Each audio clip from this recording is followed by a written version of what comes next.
Bismillahirrahmanirrahim. Assalamualaikum warahmatullahi wabarakatuh. Bertemu lagi bersama saya Jenong Logok. Oke teman-teman, jadi di video kali ini ya saya masih membahas tentang burung murai batu ya. Dan di sini yang akan saya bahas adalah bagaimana caranya menaikkan mental atau fighternya murai batu, karena burung murai batu itu yang pertama kali harus kita ketahui itu, yang pertama harus ada di dalam burung murai batu itu, maaf dah aing jarang ngomong bahasa Indonesia sebenarnya mah. Yang pertama harus ada di burung murai batu itu, yang pertama itu mentalnya, fighternya, barulah disusul dengan emosi, barulah diikuti dengan birahi. Itu adalah 3 fase yang harus ada di dalam burung murai batu, katanya teh. Cenah kata siapa kata suami saya tercinta. Jadi burung murai batu itu ada gak ciri-ciri khusus burung murai yang mempunyai mental atau fighter yang tinggi, yang bagus? Ciri-cirinya itu ya terlihat sekali, yang sangat gampang sekali dilihat kalau kita baru lihat ya. Kalau kita mau beli itu lihat dulu dari yang ekornya, tak tak tak tak tak tak, naik turunnya ekornya itu cepat, naik turunnya itu terus keretekannya juga kenceng, keretekan taulah merenannya, taulah, nggak usah diituhin, nggak usah dijabarin kalau keretekan mah. Jadi kita itu harus memperhatikan itu aja, dari tak tak tak tak ekornya itu lebih cepat daripada yang semi fighter. Jadi atau biasa kita itu menyebutnya itu fighter yang rendah atau sedang. Kalau fighternya tinggi itu tak tak tak taknya aja dari pastol aja udah kelihatan, tak tak tak tak tak tak tak tak. Nah itu udah kelihatan dari pastol juga kalau burung murai tersebut memiliki fighter yang tinggi. Terus kerteknya itu juga kenceng bos, kenceng, krek krek krek krek. Nah kenceng untuk keretekannya juga.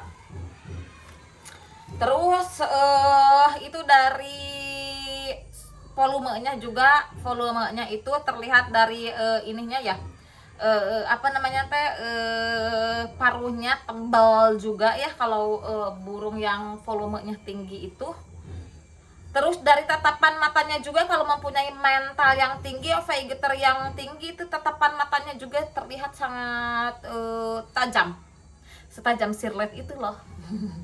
Nah itu biasanya yang terjadi ya, biasanya ciri-ciri yang dapat kita lihat pada burung murai yang mentalnya tinggi. Lalu bagaimana kalau burung kita itu turun mentalnya? Dia itu bagus, pas dibeli kertek-kerteknya bagus, wah tak-tak-tak-taknya, set-set-setnya dia itu tinggi. Lalu setelah di rumah dia itu mendengarkan suara burung apa itu teh namanya teh, suara burung murai yang lebih tinggi daripada dia, suara burung murai yang lebih kenceng volumenya dari dia, suara kayak suara itu tuh jalak suren ya. Itu gede banget suaranya, wak wak wiknya itu, dia itu tinggi banget. Nah itu juga bisa mempengaruhi untuk mentalnya, bisa mempengaruhi juga pada fighternya. Itu caranya itu kalau menurut saya sih ya, seperti cara kita, kalau saya melakukan treatmentnya seperti itu, seperti caranya kita menaikkan untuk emosinya saja. Kalau untuk menaikkan fighter itu ya seperti itu. Sebenarnya ada 2 fase ya. Kalau burung kita itu mentalnya birahinya terlalu tinggi, berarti secara otomatis itu fighternya itu rendah, emosinya itu turun. Kalau lebih tinggi, kalau OB itu biasanya emosinya itu turun. Lalu bagaimana cara melakukannya? Sama dengan cara melakukan menaikkan emosi. Kalau saya mah kalau burung kurang fighter itu ya, kurang mentalnya itu, biasanya pagi-pagi saya embunkan seperti biasa, saya embun. Setelah diembun saya jemurnya itu harus di ketinggian lebih dari 1 meter, boleh 1,5 meter, 2 meter setengah, itu mentok-mentoknya di 2,5 meter atau 3 meter ya. Kalau suami saya itu bisa pakai gantar di keatasin si itunya ya. Apa itu, ini adalah dodol khas Garut. Nah, ngeunah itu biasanya yang saya lakukan. Jadi jemurnya itu dijemur ketinggian 2,5 meter atau 3 meter ya. Wah tuh cenong itu mah harus di menara mah di demereun tidak apa-apa sok we di ketinggian yang bagaimana, pokoknya harus ditaruh di atas aja karena dia itu lebih lebih suka ditaruh di atas kalau sedang kurang mental. Guk semua balik cenong terus setelah kita taikan ya, setelah kita jemur, kita angin-anginkan sebentar, jauhkan dulu lah ya dari yang namanya burung sejenis. Dia itu biasanya kalau saya itu untuk menaikkan mental itu dijauhkan dari burung yang sejenis, terus dijauhkan juga dari jangan dulu di master lah, jangan dulu di master, udah aja diamin aja dulu, diisolasikan dia, dimandirikan dia, dan juga dikerodong biasanya untuk menaikkan mentalnya, untuk menaikkan emosinya juga. Kalau saya melakukan treatment cara seperti itu biasanya ampuh dan juga itu biasanya efektif sekali untuk mengobati burung-burung dengan indikasi mental yang turun atau down mental ya. Biasanya dia itu ngungkluk atau ngelowok pas saat digantangan karena mungkin dia itu pas dikonteskan dia ditaruh di tengah, pas awal-awal dikontes dia ditaruh di tengah, tidak ditaruh di pinggir. Itu juga bisa menjadi penyebab dia itu kena di mentalnya, kena di fighternya, atau juga bisa karena dia itu jatuh dari sangkar-sangkarnya sama sangkar-sangkarnya ya, sehingga menyebabkan dia itu stres, kena mental juga. Itu menyebabkan burung kita itu maca terbunyi juga. Sekalinya dia mau bunyi dia itu lirih seperti yang kurang emosi, kurang ngotot, kurang fighternya, kurang tenaganya. Itu biasanya indikasi yang terjadi ya. Banyak sekali penyebab burung yang turun mentalnya. Makanya kalau burung murai itu ya burung untuk para kontesan, untuk burung kontes ya, para kicauannya itu biasanya menaruh burung murainya itu tidak terlalu sering diablag karena pemasteran juga gampang masuknya kalau dia itu sedang di sedang di kerodong. Pemasteran gampang sekali masuk pada saat dia itu di kerodong karena dia itu merasa sunyi, sepi, hening. Nah begitu, itu biasanya yang terjadi pada burung-burung murai batu yang kena mental atau fighternya rendah ya, seperti itu. Alah kela teka dulu Nah aku pakai kamera belakang ya, ini di sini.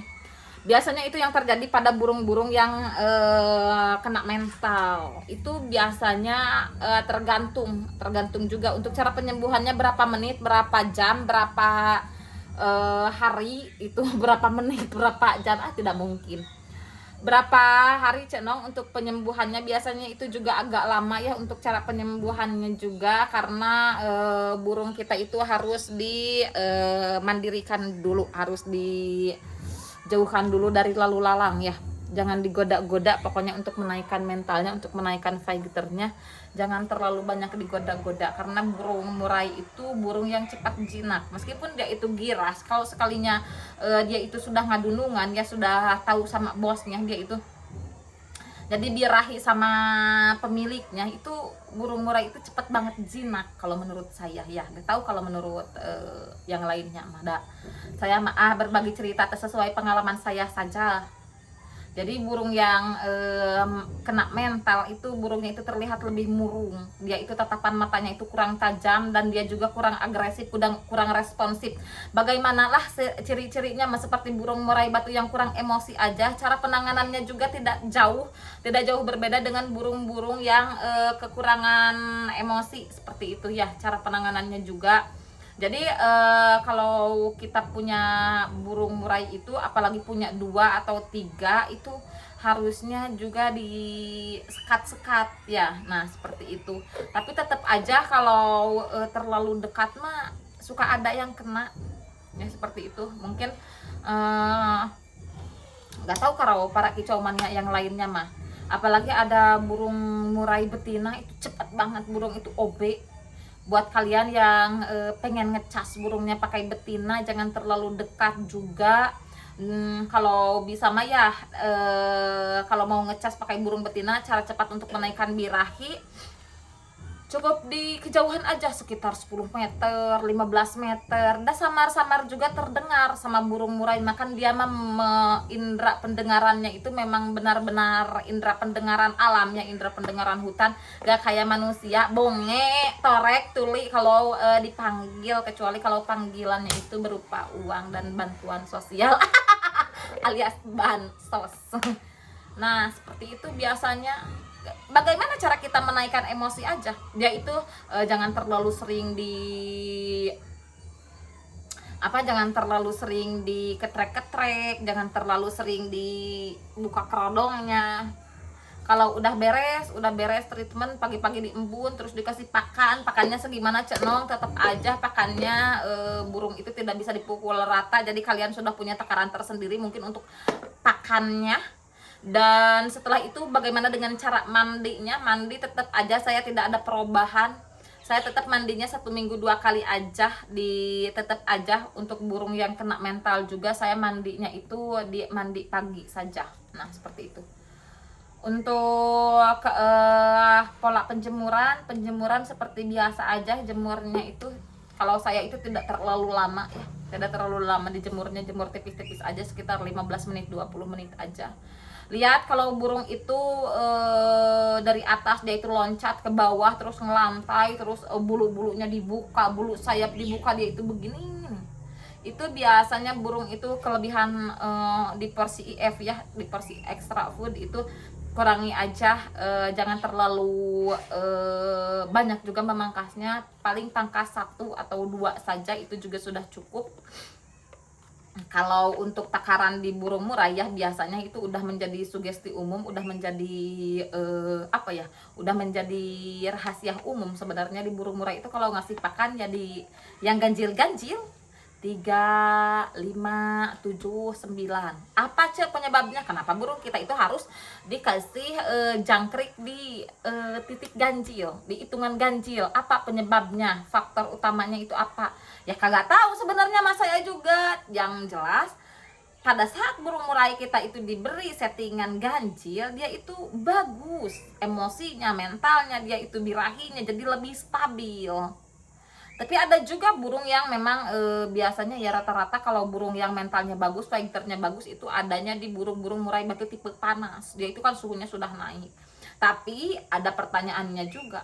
Kenapa yang jadi juara kebanyakan burung-burung dengan karakter burung tipe dingin? Dia itu yang agak-agak pendiam di rumah, tapi dia itu sekalinya dibawa ke kontesan, dia itu wah, cuar, bagus dia itu. Biasanya burung-burung yang ngungkluk di rumah, yang ngelowo di rumah, pada saat digantang dia bagus.